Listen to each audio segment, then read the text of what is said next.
자, 이어서 볼게요.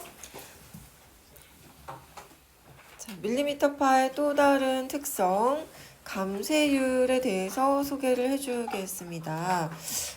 파장이 짧아 진동수가 많은 전파일수록, 예를 들면 밀리미터파 같은 전파일수록 공기 중에 산소, 그리고 수증기 등에 부딪혀서 에너지가 줄어드는 비율이 높아진대요. 파장이 짧고 진동수가 많은 전파일수록 파장이 짧고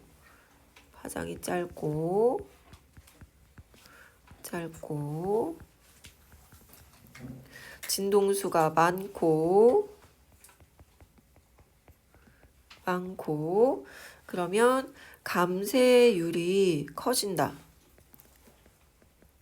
감쇄율이란 개념이 공기 중에 산소, 수증기에 부딪혀서 줄어드는 비율, 에너지가 줄어드는 비율이라고 하네요.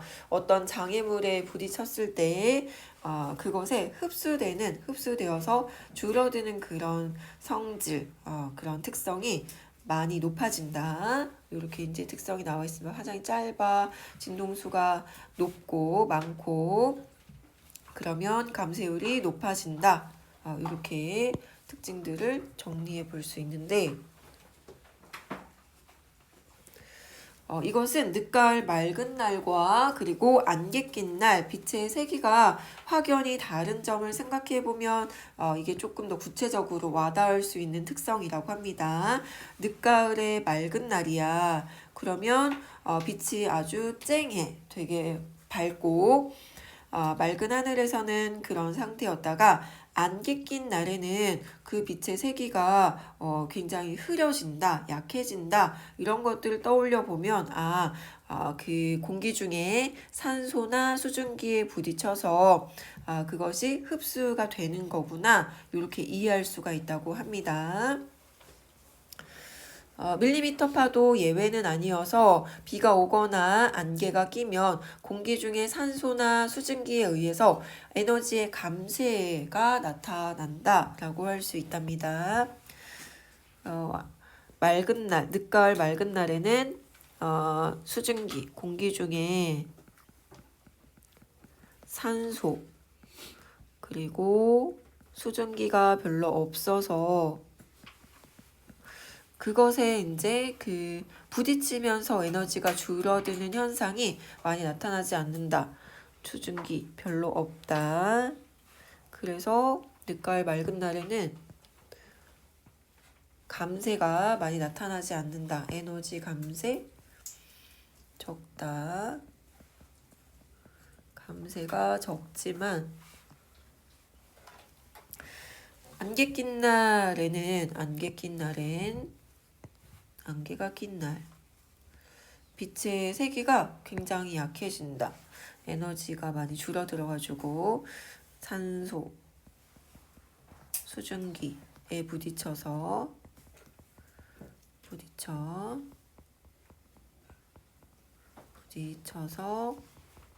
에너지가 줄어들게 된다.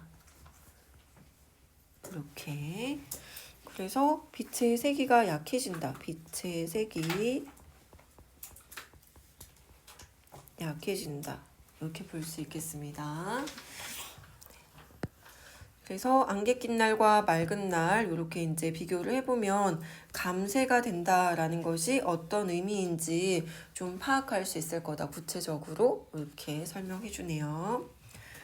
이 파장도, 밀리미터 파장도 마찬가지 비슷한 이제 이런 특성이 나타나서 비가 오거나 안개 낀 날이면, 비가 오거나 안개가 끼면 공기 중에 산소나 수증기에 이 부딪혀가지고 밀리미터 파가 부딪혀서 그 통신 시스템의 성능도 많이 떨어진다라고 합니다. 에너지가 떨어지면서 정확하게 그런 통신에 필요한 전파가 잘 전달되지 않는 현상이 나타나나 봐요. 비가 오거나 안개 낀 날 공기 중에 산소, 수증기가 많은 거죠. 비가 오거나 안개 낀 날이면 공기 중에 산소,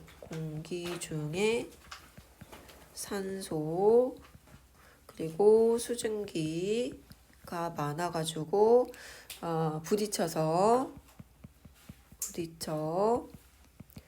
에너지 감쇄가 줄어드는 현상이 많이 일어나고, 그러면 이제 전파가 약해져서 통신에 문제가 생긴다. 통신 약해진다. 이런 현상들이 나타난다는 거죠. 산소 수증기가 많으면 부딪히는 현상이 더 많이 일어나게 되고 에너지가 줄어드는 그런 현상도 더 많이 나타나겠다. 이와 같은 현상이 일어나는 이유는 산소에 의해서 신호의 크기가 줄어들기 때문이다. 산소에 의한 현상이다 라고 원인을 밝혀주고 있습니다. 산소에 의해서 신호의 크기가 줄어들기 때문이다. 신호의 크기 줄어든다. 이렇게 산소가 있으면 그 산소에 부딪혀서 산소 부딪힘, 그러면 신호의 크기가 줄어든다. 신호의 크기 줄어든다. 그래서 통신을 할 때 신호가 이제 약해지는 그런 현상들이 생긴다라고 서술이 되네요. 비와 그리고 안개의 주 성분은 물인데, 비안개, 비가 오거나 안개 낀 날, 이 비와 안개의 주요 성분은 비안개의 주 성분은 물인데, 이 물에는 산소 분자가 들어있고, 그래서 비 오는 날이나 안개 낀 날에는 이 산소 분자, 산소에 의해서 신호의 크기가 줄어드는 이런 현상이 더 심하게 나타나서 통신 시스템의 성능이 현저히 떨어지는 그런 현상들이 생긴다. 비 오는 날이나 안개 낀 날에는 주성분이 이제 비와 안개의 주성분이 물인데 그 물 속에 산소가 많이 있어가지고 그 산소에 의해서 신호가 약해져서 신호의 크기가 줄어들어서 통신 시스템이 약해진다. 이렇게 볼 수 있네요. 비, 안개. 이건 이제 크게 보면 물이다. 물. 근데 이 물 속에는 산소가 있다. 산소. 물 전체가 그 원인은 아니고 여기에서 이제 산소를 얘기하는데, 요 산소는 신호의 크기를 줄어들게 하는 그런 원인이다. 산소, 이것이 신호의 크기 줄어들게 한다. 네, 이렇게 다시 한번 계속 비슷한 의미이긴 하지만 다시 설명해주고 친절하게 안내를 해주고 있습니다. 비안개 주요 성분 물 속에는 산소가 있다. 산소는 신호의 크기를 줄어들게 하는 원인이다. 이렇게. 그래서 비 오는 날, 안개 낀 날, 이 물로 이제 주성분이 물인 이 비와 안개 속에 그 물 속에 산소, 비, 안개, 이것은 물 속에 산소, 신호 약해진다. 이렇게 계속 연결되고 있습니다. 통신 시스템이 약해진다. 이것은 밀리미터파를 포함한 전자파 신호가 물, 안개, 구름, 산소 분자가 있는 어떤 것이든 그런 매질을 통과할 때 일부 신호가 이 산소에 흡수되기 때문이다 해서 그 파장의 종류와 상관없이 밀리미터 파든 전자파든 이런 것들이 산소를 가지고 있는 물, 안개, 구름과 부딪히게 되면 이런 감쇄 현상이 동일하게 나타난다. 일부 신호가 그것에 의해서 부딪히면서 흡수가 돼가지고 줄어드는 현상이 일어난답니다. 앞에서는 지금 우리가 비, 안개, 통신 시스템이라고 이제 넓게 보다가 여기에서 밀리미터파, 그리고 전자파, 밀리미터파, 그리고 전자파 신호 모두 이런 현상이 나타난다. 전자파 신호가 물, 안개, 구름 등 여기에서 포함된 산소가 주요 원인인데 산소 얘가 어떤 역할을 하냐면 흡수를 해버린다. 흡수. 네, 통과할 때 일부 신호가 이제 산소에 흡수되기 때문이다. 흡수한다. 이 전자파 신호를 이 전하려고 했던 이 신호를 얘가 이렇게 잡아 먹어버리네요. 그래서 줄어들게 만든다. 이렇게 볼 수 있습니다. 산소가 그 에너지 그 신호들을 먹는다. 산소 신호들을 파장, 신호를 흡수한다. 그래서 이 산소를 거치고 나면 에너지가 그 신호가 약해진다. 신호 약해짐. 요렇게 된다라고 다시 한번 또 설명해 주고 있습니다. 매질을 통과할 때 산소 분자가 있는 매질, 요런 게 이제 매질이 되겠네요. 산소를 포함한 이러한 것들을 통과할 때 물, 안개, 구름 이것이 일종의 매질이라고 할 수 있네요. 매질은 파동이나 물리적인 파동 또는 물리적인 작용을 한 곳에서 다른 곳으로 옮겨주는 그 어떤 매개물 중간 어떤 개체와 만나게 되면 그것이 이제 물, 안개, 구름처럼 산소를 포함한 매질일 경우 이걸 통과하면서 이렇게 산소에 의해서 흡수가 돼서 신호가 약해지는 결과가 나타난다. 들어갈 때는 100으로 들어갔다면 이것에 의해서 뭐 2% 정도, 3% 정도 줄어서 얘가 나올 때는 신호가 약해진다. 90몇 % 이렇게 이제 나온다. 얘를 거치면서 일부 신호가 산소에 흡수되기 때문이다. 이때 흡수된 전자파는 여기에서 이제 먹힌 애들 있죠. 산소가 먹었어. 이것은 열로 변해서 사라진다. 열로 변하네요.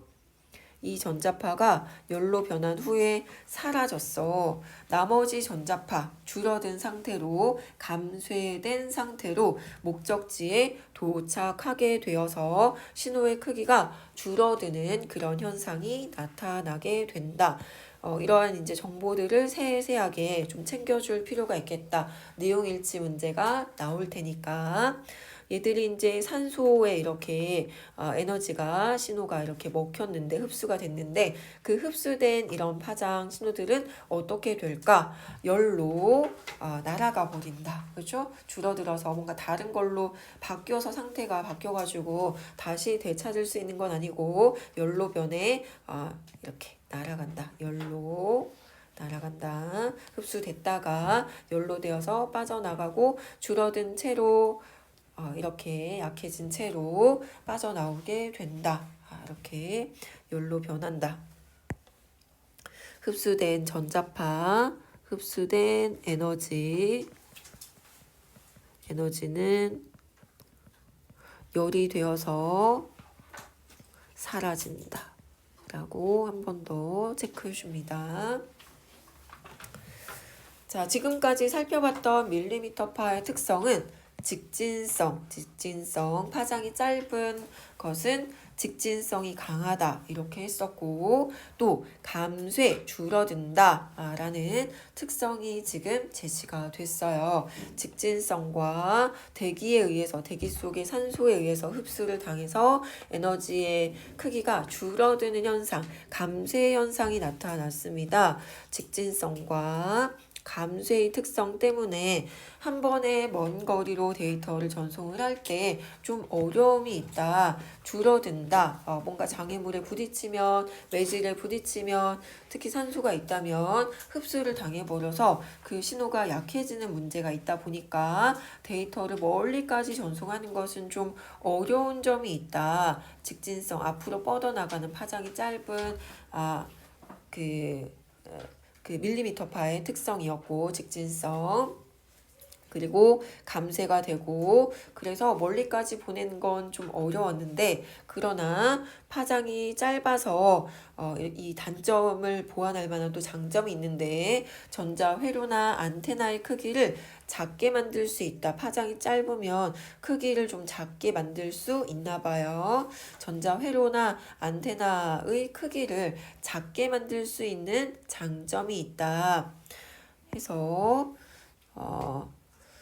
그 직진성 단점이 있고 단점 직진성과 그리고 감쇄의 단점이 있었다. 네, 그리고 첫 번째는 이제 요거 비 오거나 안개 낀 날 통신 시스템의 크기가 크게 떨어진다. 요게 이제 단점 1이었고 두 번째는 이걸로 인해서 이것이 이제 연쇄적인 건데 이게 첫 번째 단점이었다면 이 첫 번째 단점으로 인해서 직진성이 강하고 또 감쇄되는 특성으로 인해서 멀리까지 잘 못 간다는 게 이제 다음으로 제시된 두 번째 단점입니다. 먼 거리 통신이 좀 어렵다. 먼 거리 데이터 전송 어렵다.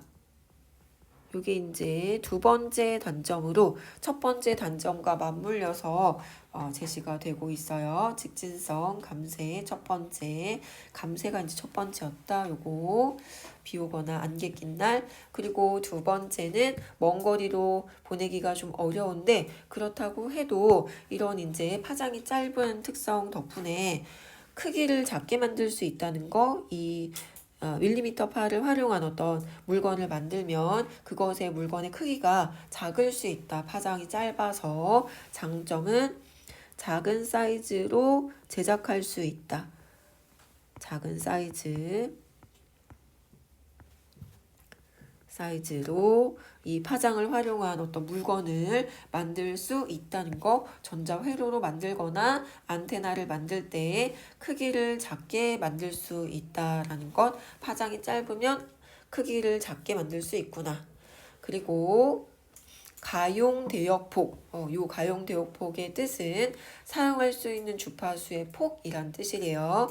사용할 수 있는 주파수의 폭이 넓어서 수기가헤르츠, 엄청 큰 기가헤르츠 대역폭을 필요로 하는 대용량의 데이터를 보낼 때도 이 주파수 폭이 넓어서 사용할 수 있는 주파수 폭이 넓어서 여기에다가 전송할 수 있는 데이터의 용량도 굉장히 커서 빨리 보낼 수 있다. 많은 양을 빨리 보낼 수 있는 이유는 이 가용 대역폭이 높다라는 특성과 관련이 된답니다. 장점, 사이즈 작게 만들 수 있다. 그리고 가용 대역폭이라고 하는 것이 넓다. 이것은 많은 양의 데이터를 빠르게 전송할 수 있는 장점으로 이어진다. 많은 데이터 빠른 속도 전송이 가능하다. 빠른 속도로 전송할 수 있다. 네, 이렇게 이런 장점이 있다. 근래 들어 최근에 반도체 공정 기술의 발달로 밀리미터파 부품의 가격이 떨어지고 있다. 밀리미터파 부품의 가격이 떨어진다. 그래서 이 밀리미터파 부품을 활용을 해가지고 고품질 영상 데이터와 같은 고속 데이터의 전송 수요가 많아지고 있는데 밀리미터파는 점점 더 우리 생활 속에 깊숙이 파고들고 있다 해가지고 활용 영역이 점점 더 넓어지고 있다. 부품도 저렴해지고 또 고속 데이터의 그 전송이 가능하다 보니까 그걸 활용하려는 사람들도 많아지고 그래서 생활 속에서 이 밀리미터 파의 활용 그 정도가 더 많아지고 있다.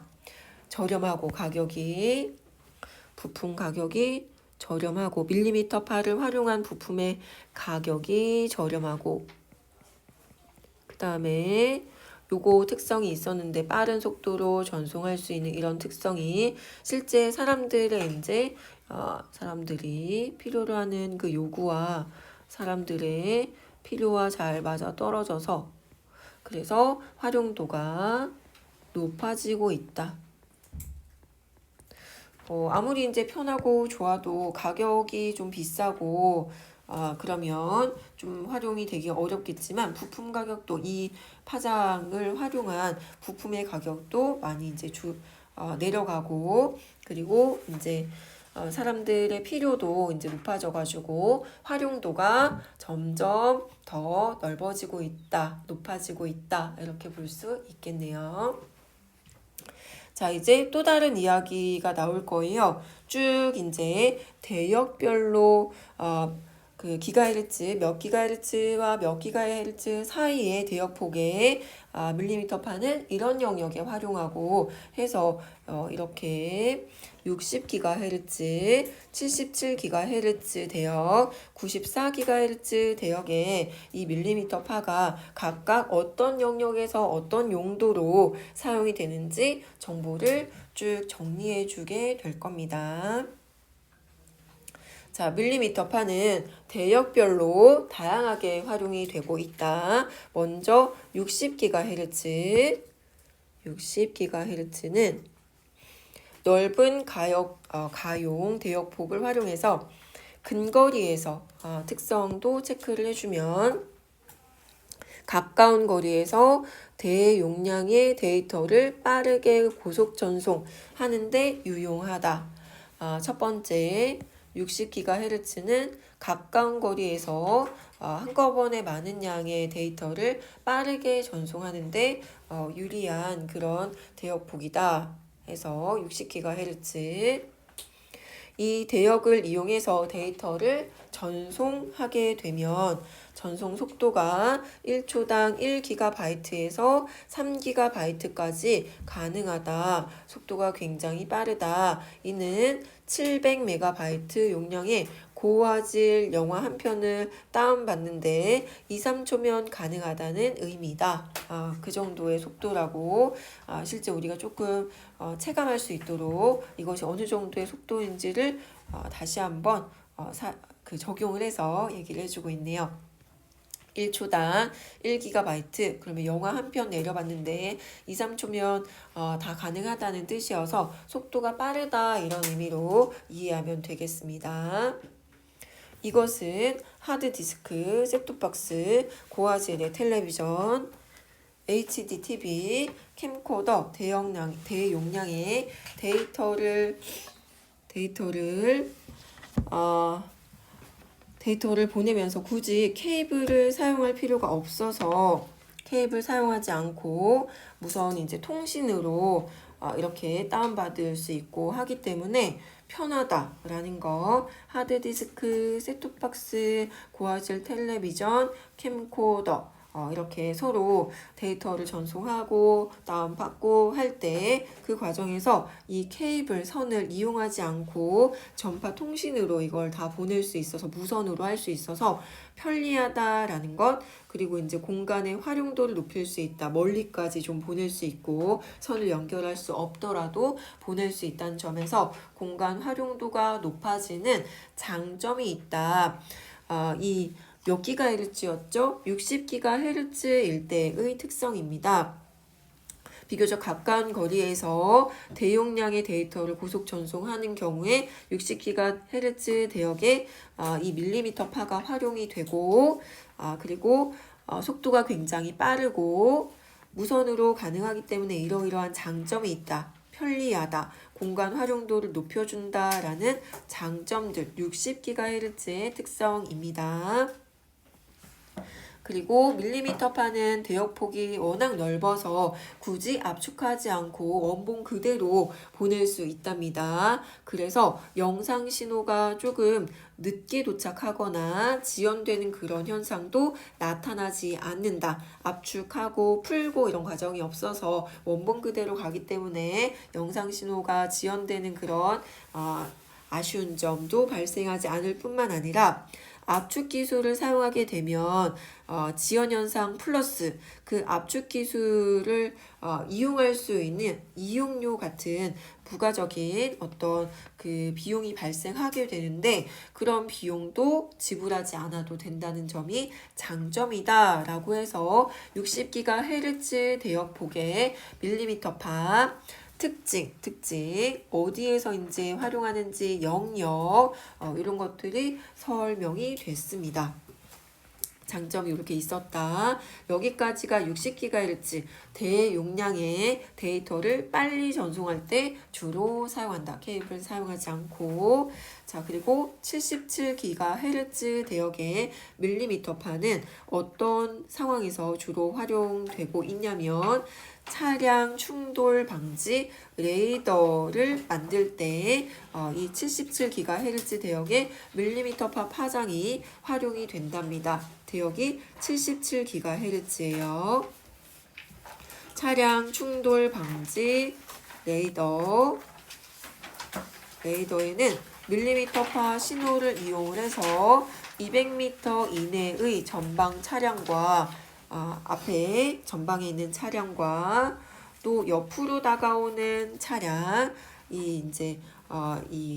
그 차량 주변에 앞전 그리고 옆면 측면 이런 이제 차량의 각가지 이제 장애물에 대한 감지 센서로 작동을 해가지고 사전에 충돌을 경고한다. 너무 거리가 가까워졌다라고 레이더가 감지를 하게 되면 경고음을 보내거나 뭐 화면을 띄워서 차량을 운전하는 운전자에게 알려주거나 이런 이제 기능을 하는데 그런 레이더 감지 장치에 이 밀리미터파가 활용이 된다는 거죠. 대역폭은 77GHz 대역폭의 파장이 활용된다. 그렇죠? 주로 어디? 차량 레이더, 차량 충돌 방지 레이더에 활용이 된다. 60GHz는 뭐였냐면 데이터의 고속 전송에 활용이 됐어요. 77GHz는 차량 충돌 방지 레이더를 만들 때 사용이 된다. 차량 충돌 방지 레이더에 쓰이고 있는 대역폭이 77GHz 대역이다. 이렇게. 자, 200m 정도의 가까운 거리에 이제 전방 차량과 옆으로 다가오는 차량 요 정도 이내면은 얘가 감지를 할 수 있다는 겁니다. 밀리미터파를 활용한 레이더가 너무 멀리 있는 건 감지하기가 어렵고 200m 안쪽 또 어느 정도 이제 그 한계를 정해서 그 안쪽으로 더 가까이 있는 경우에는 위험하다라는 신호를 보내는 그런 기능을 하게 된답니다. 차량 충돌 방지 그 레이더에 사용이 된다. 충돌을 경고하거나 차량의 속도를 조절해주는 장치. 요즘에는 이제 그 차가 굉장히 이제 발달을 해가지고 이게 위험하다. 그러면 그걸 감지를 해서 속도를 저절로 이제 줄여주는 이런 장치도 요즘에는 차량에 설치가 되어 있는데 그럴 때 사용되는 것이 밀리미터파라고 합니다. 사전에 충돌 경고를 하거나 또는 속도를 줄여주는 장치에 활용이 되고 있다. 77GHz. 낮은 주파수를 자동차 레이더에 만약에 이용을 하게 되면 전파 간섭과 넓은 파장으로 앞차의 위치를 정확하게 판단하기 어려운 반면 넓은 파장, 주파수가 낮으면 파장이 넓다. 주파수가 만약에 이제 낮은 파장을 이용을 했을 때 낮으면 파장이 넓다.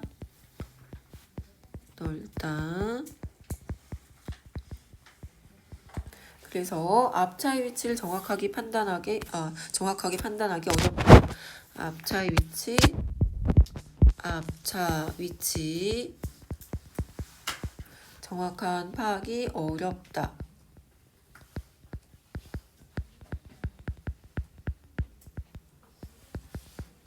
이게 밀리미터파가 아닌 주파수가 낮은 그런 전파를 활용했을 때의 상황이고 우리 이제 밀리미터파는 주파수가 극단적으로 높은 파장이라 했어요. 그래서 반대의 상황이 일어나겠다. 주파수가 높아서 파장이 좁고, 그죠? 파장이 좁고, 그리고 앞차와의 위치, 정확한 파악이 가능해진다. 정확성이 매우 높아진다. 반면에 대조네요. 반면 밀리미터파를 활용하면 해서 일반적인 주파수가 낮은 파장과 밀리미터파를 대조해서 어떤 점에 차이가 있고 그것이 어떤 장점을 가지게 되는지 정보를 주고 있습니다. 밀리미터파를 이용하게 되면 반대로 주파수가 높고 파장이 좁아서 그래서 어느 차선의 차량인지 좀 더 정확하게 감지를 할 수가 있다. 정확성이 매우 높아진다 라고. 그래서 차량 충돌 방지 레이더의 밀리미터파를 이용하는데 대역폭은 77GHz 대역폭의 밀리미터파를 활용을 하게 됩니다. 특히나 앞에 가고 있는 차량이 같은 차선의 차량인지 옆 차선의 차량인지 알기 위해서는 해상도 선명하게 보이는 그 정도가 매우 좋아야 하는데 해상도가 필요하다. 차량 충돌 방지 시스템에 활용하기 위해서는 해상도가 좋아야 하는데 밀리미터파는 이런 특성, 정확성이 높다, 해상도가 좋다 이런 특성을 모두 만족시키는 그런 파장이어서 자동차 레이더의 레이더 장치에 활용되는 파장으로 최적이다, 가장 적합하다라고 아주 주목을 받고 있다고 합니다. 최적의 전파다. 정확성도 높고 해상도도 높고 그래서 77GHz 대역폭의 밀리미터 파가 아주 사람들에게 관심을 받고 있다 해서 이렇게 이게 이제 지금 후반부의 핵심이다 라고 할 수 있습니다. 60GHz 대역별로 어떤 특징이 있고 그것이 어떤 장점이고 어떤 영역에 활용이 되는지 거의 기억한다 라고 생각하면 좋을 것 같아요. 자, 그리고 세 번째 94GHz 대역입니다. 어떤 영역에 어떤 용도로 활용이 되냐면 이미지 스캐닝에 활용이 된다. 이미지 스캐닝 시스템에 활용이 되어서 가시광선이 투과할 수 없는 숨겨진 물체에 대해서 선명한 영상을 얻는 데 쓰이고 있다. 이미지 스캐닝 시스템에 활용된다.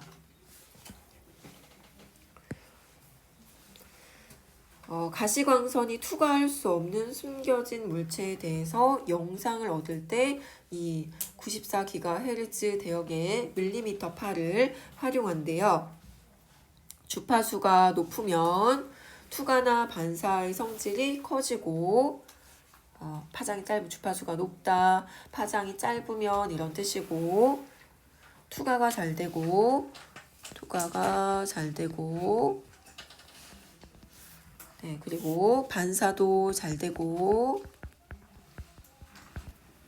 그리고 적외선에 가까워질수록 해상도가 더 높아진다. 주파수가 높고 파장이 짧고 투과가 잘 되고 반사가 잘 되면 네, 더 높은 해상도를 얻을 수 있다.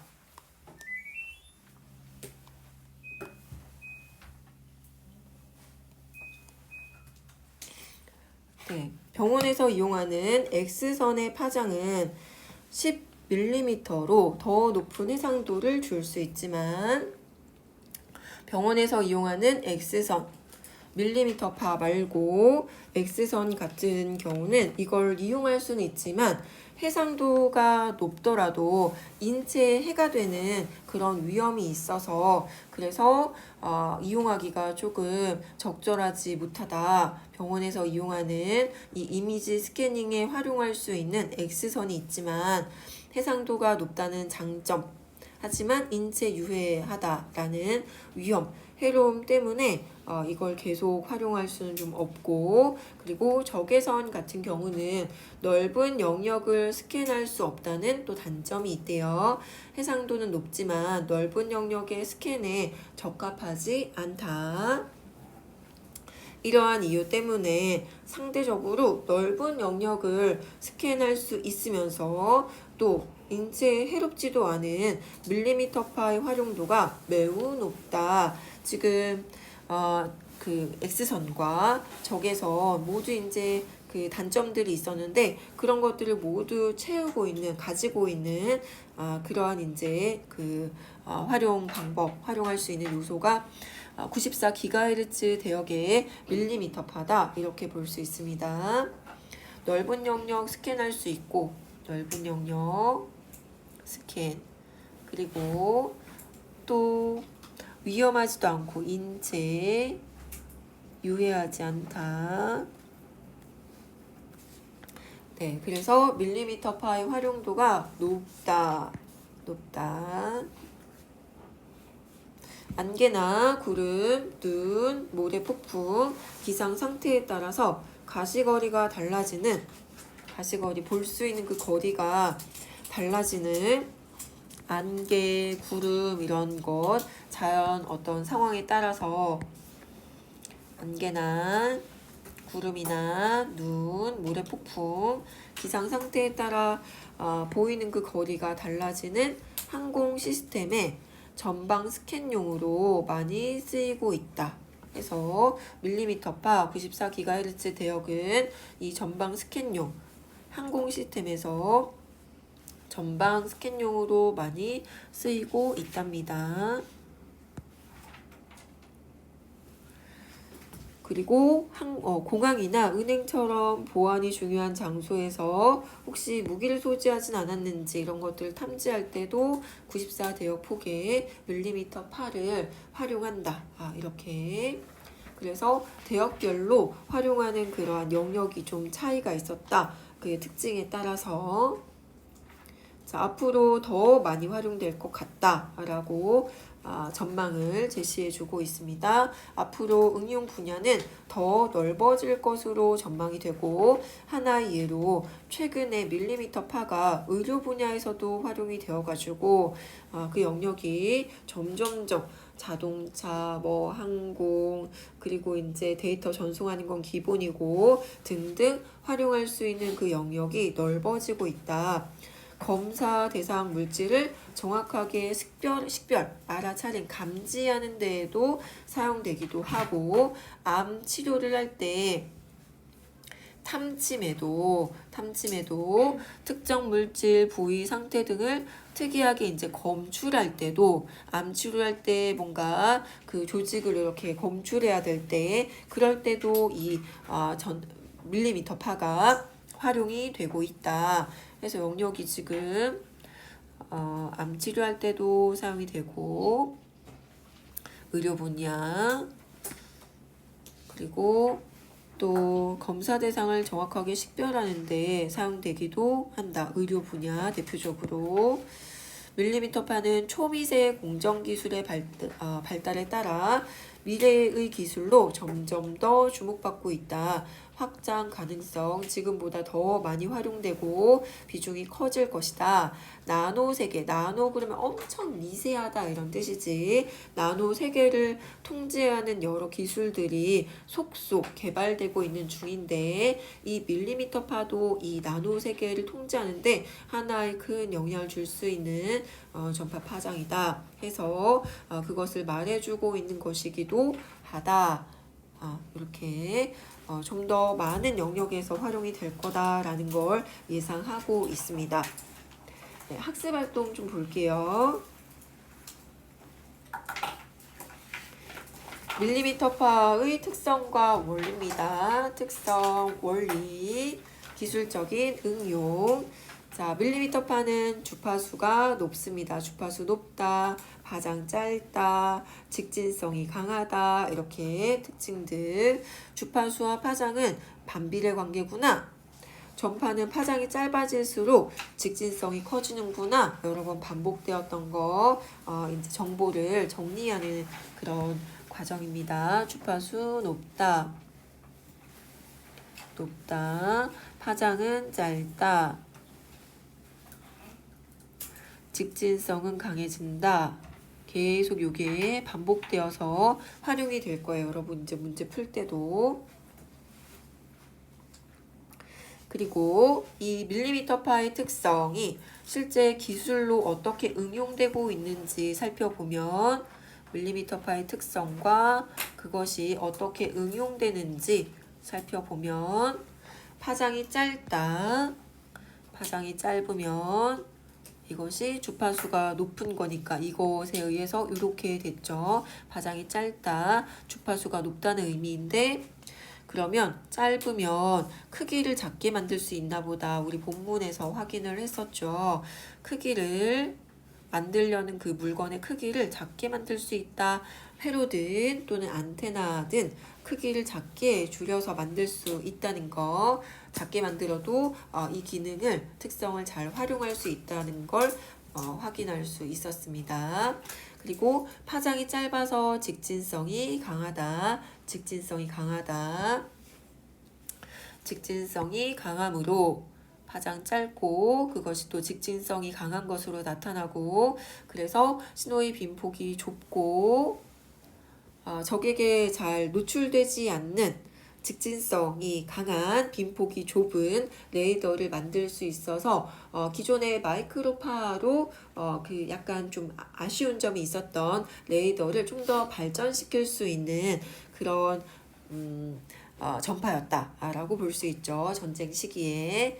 그래서 파장이 짧은 것이 강한 직진성으로 나타나게 되고 그러면 신호의 빈폭이 좁은 레이더를 만들 수 있어서 적에게 노출되지 않고 적을 탐지할 수 있다라는 장점이 생기겠죠. 적에게 노출되지 않고 적의 탐지, 적 탐지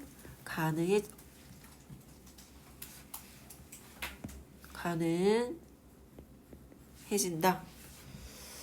네, 그리고 주파수가 높기 때문에 높은 해상도의 영상을 얻을 수 있다. 주파수가 높으면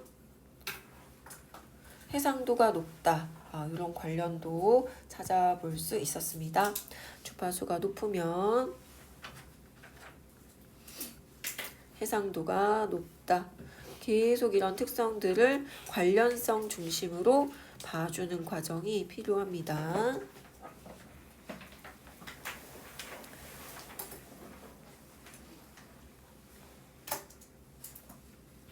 자, 잠깐 쉬었다가 다음 학습 활동을 보도록 할게요. 잠깐 쉴게요.